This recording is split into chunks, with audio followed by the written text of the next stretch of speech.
A man on a plane looks down and notices his fingernails turning black. That's what happens when your body is severely oxygen deprived. Around the same time, the water bottle next to his seat starts visibly shrinking, and the cup on his tray table is rattling like crazy. A flight attendant tells everyone to buckle up, and before she even finishes the sentence, the plane drops straight into a massive storm cell. Anyone not belted in goes airborne. The cabin starts shaking violently, alarms blaring from every direction. Passengers white-knuckle their armrests as the pressure in the cabin drops hard and fast, and oxygen masks fall from the ceiling. The cold air hits everyone at once, and the suffocation sets in. Everyone on board is terrified. The worst off is a girl who's stuck in the bathroom. She keeps trying to get the door open, but the turbulence is so bad she can't even stand up. She eventually passes out from lack of oxygen. Passengers in the cabin look like they've seen a ghost. Then, just as everyone's convinced they're done for, the plane levels out. The captain comes on the intercom and explains that the storm damaged a seal, causing cabin depressurization, but the problem has been fixed and the flight is back to normal. Passengers pull off their masks and breathe. That's when the flight attendants find the girl unconscious in the bathroom.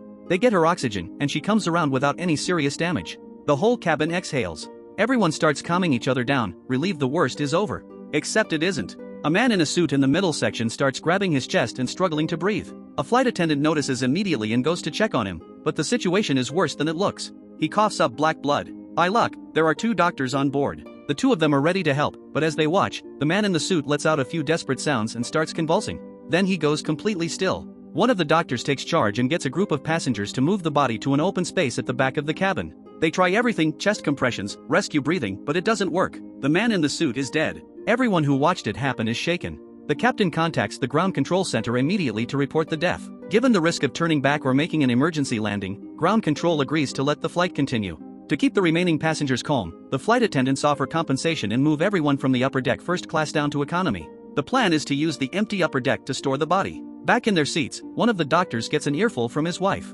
She's furious that he performed mouth-to-mouth on a man who was coughing up blood during their honeymoon, worried about the risk of infection. The passenger next to them has the opposite reaction. He seems almost unbothered by death, weirdly comfortable with it. When the body is carried past him, he actually reaches out and touches it, looking like he's enjoying the moment.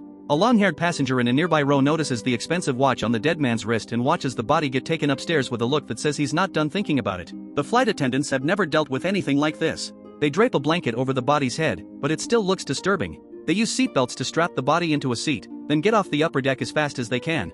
The plane keeps flying smoothly, but the mood in the cabin has completely changed. The only one acting normally is the long-haired passenger. While no one's paying attention, he slips upstairs alone. He had his eye on the dead man's Rolex, and sure enough, he takes it. But he doesn't leave. He pulls out his phone and starts taking photos with the body. He's having a great time. He doesn't notice the body slowly turning its head. When he pulls back the blanket, something terrible is right in front of his face. Meanwhile, back downstairs, the doctor's wife is flipping through wedding photos when she catches movement behind her and glimpses a strange shadow. In the cockpit, the captain sees something flash past in his peripheral vision, but when he looks directly, nothing's there. One of the other doctors has the entertainment screen in front of him cut to a live feed of the outside of the plane, and he thinks he can make out a figure clinging to the fuselage. He tries to get a better look, but his wife asks if he's okay and breaks his attention. A flight attendant spots a military jet flying parallel to the plane outside the window and hasn't even finished processing that when a colleague tells her something else. The long-haired passenger in seat 13F has been gone for a long time. She walks over, confirms he went upstairs, and her stomach drops. The upper deck is where the body is.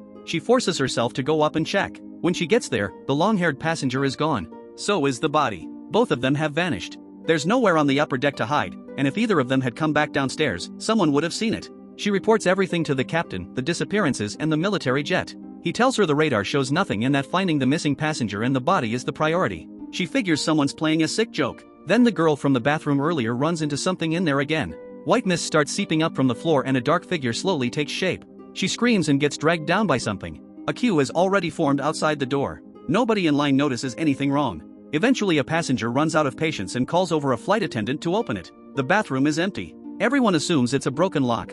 But one of the doctors overheard a flight attendant's phone call and now knows both the body and the passenger are missing. He thinks something is seriously wrong and pulls the other passengers together to look for answers. They track down the dead man's luggage using the seat number. The bag contains ordinary things, except for a few small bottles with hair inside them, which is unsettling on its own. Then the oddball passenger digs out a wooden box from under the dead man's seat. It has a small padlock on it. Before they can force it open, a flight attendant shows up and shuts it down. She won't allow anyone to go through a dead passenger's belongings. One of the doctors agrees and says they'll put it back, then finds a different spot and breaks the lock anyway. Inside is a strange doll with a label that reads Death Doll. The oddball thinks about the hair and the bottles and says this looks like a soul messenger from Japanese mythology. The legend goes that if someone dies suddenly, their soul gets trapped in place and can't move on. The soul stays stuck until it lets go of whatever it's holding onto in this life. Only then does the death doll appear to escort it to where it needs to go. He figures the dead man's soul is still somewhere on the plane. The flight attendant searches every inch of the cabin and still can't find the body. Then it occurs to her that the cargo hold beneath the plane hasn't been checked. She goes down alone with a torch while her colleague waits at the hatch. The hold is dark. She sweeps the light around and gets startled by a dog somewhere in the cargo. She steadies herself and then spots the dead man's checked baggage. Curiosity gets the better of her and she opens the suitcase. Up in the cockpit, the captain catches a figure moving in his peripheral vision again. Nothing there when he looks. At the hatch, the colleague waiting above sees white smoke drifting toward her. She backs away screaming as the smoke fills the corridor. She stands frozen watching it, and then an overhead compartment beside her opens on its own. The doctors hear the screaming and rush over in time to see the flight attendant get pulled into the compartment by a pair of withered hands. They run for the cockpit. But when they get there, both pilots are dead in their seats. They bolt back into the cabin. One of the doctors trips over the body of the girl from the bathroom. Then they see what stopped everyone else cold. Every passenger in the cabin is dead, and they can see their own bodies among them. They can't process what they're looking at.